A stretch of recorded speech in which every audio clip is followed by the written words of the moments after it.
et bienvenue sur la chaîne de Marion Boramé, coach de vie. Aujourd'hui, quelle thématique allons-nous aborder? Je vous laisse voir ça tout de suite.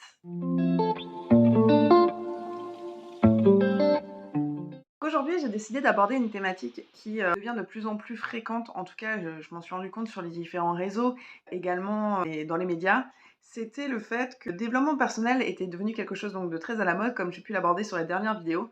À travers ce développement personnel, il était de monnaie commune de faire taire ses émotions négatives, faire taire ses pensées négatives pour tout le temps mettre en avant ses pensées positives, le fait d'aller bien, le fait de toujours imaginer le meilleur et de ne pas penser au pire et du coup d'éviter de rester dans des sensations et dans ces sentiments de tension.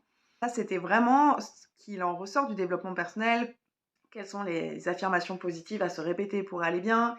Que faire au quotidien pour vivre plus du positif? Le positif, le positif, le positif, le positif. C'est top parce qu'on en a tous besoin de savoir ce qu'on peut faire pour le positif. Mais je pense que malheureusement, en ne prenant que cette partie de l'équation, eh ben, on se met dans le mal. Être humain, dans sa vie, quoi qu'il arrive, même s'il est extrêmement positif, même s'il est extrêmement jovial et qu'il arrive à prendre le recul face à certaines situations, il rencontrera des difficultés, il rencontrera des problématiques. Et face à ça, l'important n'est pas de faire l'autruche et de mettre la tête dans la terre. L'important, c'est de comprendre, c'est d'accepter, c'est de se poser les bonnes questions pour résoudre les problématiques ou même si on ne souhaite pas les résoudre, pour ne pas les enfouir, car c'est à partir du moment où on commence à enfouir ces problématiques que se posent des problématiques encore plus importantes parce que si on ne fait pas face à ce qui nous pose souci, on finit sincèrement par avoir ces soucis qui nous reviennent dans la figure au moment où on ne le souhaitait plus, où on ne le souhaitait pas, et c'est dommage. Donc, comme je l'énonce, effectivement, il y a la facilité de se dire j'ai eu un moment de moins bien, je décide de le mettre de côté, ça va mieux, j'avance, je me dis les affirmations positives qui vont bien, et pendant 2 mois, 3 mois, un an, mais même plusieurs années, ça va très bien. Un jour, on va avoir une accumulation de mauvaises nouvelles de la vie, il va y avoir un décès de nos grands-parents ou d'une personne proche, d'une maladie, chose qu'on ne peut pas contrôler en fait. Ces éléments négatifs qu'on avait décidé de mettre de côté, ben on va se retrouver à bizarrement à les revivre, à ce qu'ils reviennent au moment où on s'y attendait pas du tout, et surtout en étant persuadé qu'en les ayant mis de côté, eh ben, on les avait balayés de nos vies. Voilà pourquoi je trouve que c'est dommage que dans le développement personnel, on ne prenne pas en compte ça. J'ai mis en place le stop and go. Une des choses dont je parle dans ma communication, c'est le fait que dans ma formation de 6 semaines, il y a tout au long de la formation la prise en compte de l'acceptation du moins bien. Une maman qui pleure ou un papa qui pleure, c'est normal en fait. Avoir des moments de doute, de questionnement, avoir des moments où on se dit qu'on n'est pas à notre place, c'est des moments en fait totalement normaux. Pourquoi? Parce que c'est ces moments difficiles, c'est ces moments de remise en question qui vont nous permettre de faire une amélioration du processus intérieur en fait. Je suis une maman décidée de privilégier ma vie de travail parce que j'aime particulièrement mon travail et je finis par pleurer parce que j'ai la sensation de délaisser mes enfants.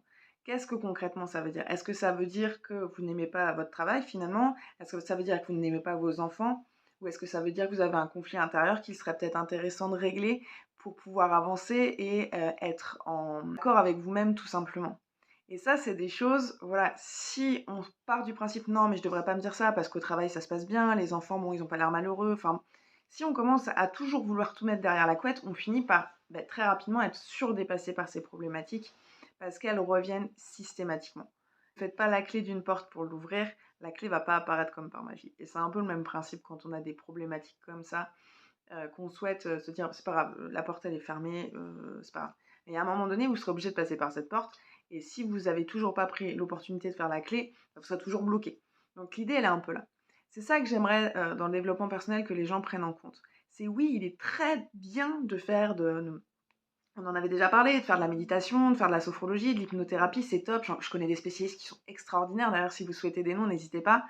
Mais derrière ça, ne pensez pas à mettre les choses derrière, voilà, derrière ou de les cacher, car ça ne vous permettra pas d'avancer. Il y a des hypnothérapeutes qui sont très bons. Déjà, ils sont thérapeutes qui sont vraiment accompagnants, des sophrologues aussi, et vraiment tous les acteurs bienveillants du bien-être sont là pour vous rappeler que de cacher sans cesse ces petits mal-être, ça ne vous fera pas avancer. Donc vraiment pour moi, si on doit faire du développement personnel, si on doit faire une thérapie, si on doit faire un suivi, si on doit être coaché, il est important de se rappeler une chose, c'est que oui, il faut être capable de développer le positif, toujours, mais se rappeler qu'avant ça, il y a eu du négatif qui nous a forgé, qui nous a permis d'être la personne que l'on est, et que si on arrive à le comprendre, si on arrive à l'accepter, eh ben, dans toutes les problématiques de notre vie, dans tous les moments difficiles de notre vie, il sera plus simple de rebondir,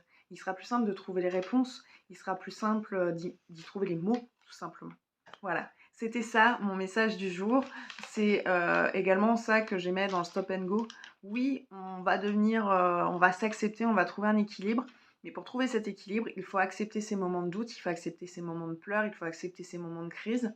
C'est le plus compliqué. Il faut pouvoir arriver à les accepter tout simplement pour qu'à un moment donné, on mette des mots dessus. Et quand on commence à arriver à mettre des mots dessus ou à écrire, ou peu importe votre mode d'expression, ça peut être de la peinture également, de la musique, à partir du moment où vous arriverez à, à exprimer ça, vous trouverez une façon de vous accompagner au quotidien et à mieux gérer ces moments difficiles. En tout cas, moi, je vous souhaite une magnifique journée. Je vous dis à très vite, à lundi prochain pour une nouvelle vidéo. En attendant, je vous souhaite donc une très belle journée, une très belle semaine. N'hésitez pas à liker, à suivre le compte et puis à faire des commentaires sans souci. À la semaine prochaine. Allez, ciao!